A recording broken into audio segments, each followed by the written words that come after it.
আসসালামু আলাইকুম। আজকে আমি দেখাবো আমাদের ঘুঘু পাখিকে কিভাবে গোসল করাই, সেটা আপনাদেরকে দেখানোর চেষ্টা করব ইনশাল্লাহ। আমি সাদা পাত্রে, দুইটা পাত্রের মধ্যে একদম পরিষ্কার পরিচ্ছন্ন পানি নিয়েছি। তবে এই পানিটা খুব বেশি গরম এবং খুব বেশি ঠান্ডা না, নর্মাল পানি নিয়েছি। কারণ ঠান্ডা পানি নিলে হঠাৎ ওরা গরমে গোসল করে ওদের ঠান্ডা লেগে যাবে।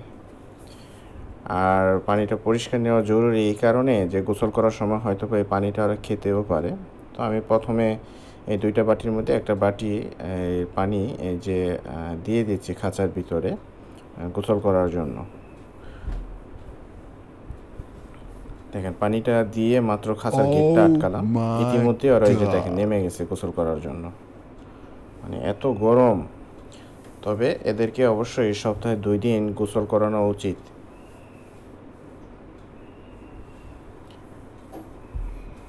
ওদের যে কি আরাম লাগতেছে এখন, এটা আসলে ওরাই বলতে পারবে। তো দেখেন দুটা জায়গা হচ্ছে না, তারপরেও পানিতে নেমে গোসলের জন্য মানে প্রস্তুতি নিয়ে ফেলছে। এই দেখেন দুজন একসাথে গোসল করতেছে।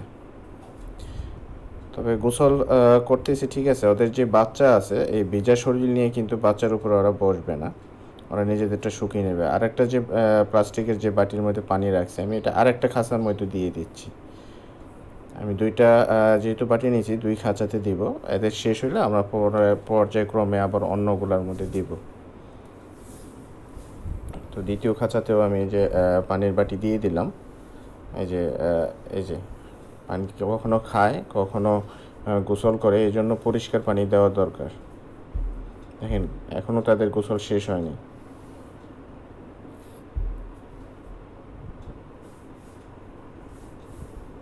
এই যে নেমে গেছে অলরেডি। তো এভাবে আপনাদের পাখিগুলা, যারা পাখি পালেন বা পাখি আছে, আমি আপনাদেরকে অনুরোধ করব অন্তত পক্ষে সপ্তাহে 2 দিন আপনারা এইভাবে পাখিগুলোকে গোসল করাবেন। তবে এই গোসলটা অবশ্যই চেষ্টা করবেন যাতে রোদ যখন থাকে তখন করানোর জন্য, কারণ ওরা গোসল করে আবার ওদের শরীরটা ওরা শুকিয়ে নেবে। আর পানিটা যাতে কোনো ক্রমেই খুব বেশি ঠান্ডা পানি দিবেন না, কারণ ওদের আবার ঠান্ডা লেগে যেতে পারে, সেদিকে অবশ্যই লক্ষ্য রাখবেন। আমি ছোট এই প্লাস্টিকের বাটির মধ্যে দিয়েছি এই কারণে, কারণ আমার খাঁচার যে গেট, মানে যে দরজাটা, এটা দিয়ে বড় পাত্র ঢোকানো সম্ভব না, যার কারণে আমি গোসল এগুলোর মধ্যেই করাই।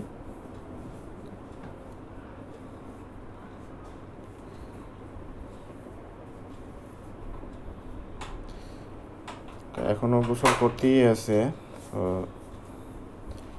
তো যখন গোসল শেষ হয়ে যাবে, আমি এই বাটি দুটার পানিটা অবশ্যই চেঞ্জ করে আমি আবার নতুন করে পানি দিয়ে নতুন খাঁচার মধ্যে দিব। কারণ হলো এরা যখন গোসল করে, আপনারা অবশ্যই লক্ষ্য করছেন যে এদের পাখনা দিয়ে পানিগুলোকে মানে ছড়াই ফেলে, মানে যা চারিপাশে ছড়াই দেয়, পানি অনেকটা কমে যায় এবং এদের শরীরের যে ময়লাগুলো এই পানিতে পড়ে, যাতে অন্যটার মধ্যে না লাগে বা অন্যরা এই ময়লা পানিগুলো না খায়। এই যে এরা অলরেডি অপেক্ষা করতেছে, এই অপেক্ষার তবে এখানে আমি একটা বিষয় ভুল করে ফেলছি, সেটা হলো আপনারা এই ভুলটি করবেন না।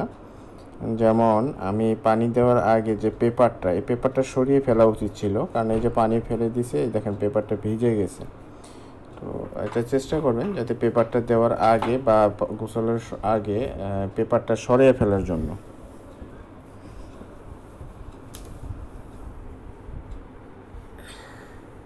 দেখেন একদম শুয়ে গোসল করতেছে। কিভাবে গোসল, শরীরের সবটুকু জায়গায় যাতে পানি যায় সেভাবেই তারা গোসল করে।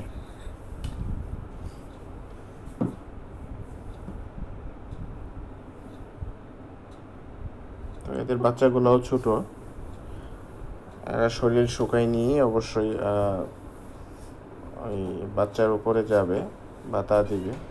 একদম শুয়ে পড়ছে।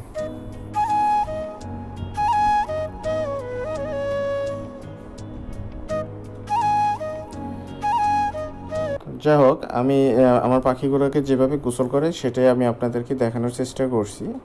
আপনারা অবশ্যই আপনাদের পাখিগুলোকে এইভাবে গোসল করানোর চেষ্টা করবেন, ইনশাল্লাহ দেখবেন পাখিগুলো সুস্থ এবং ভালো থাকবে। আজকের মতো বিদায় নেই। আসসালামু আলাইকুম। সবাই ভালো থাকবেন।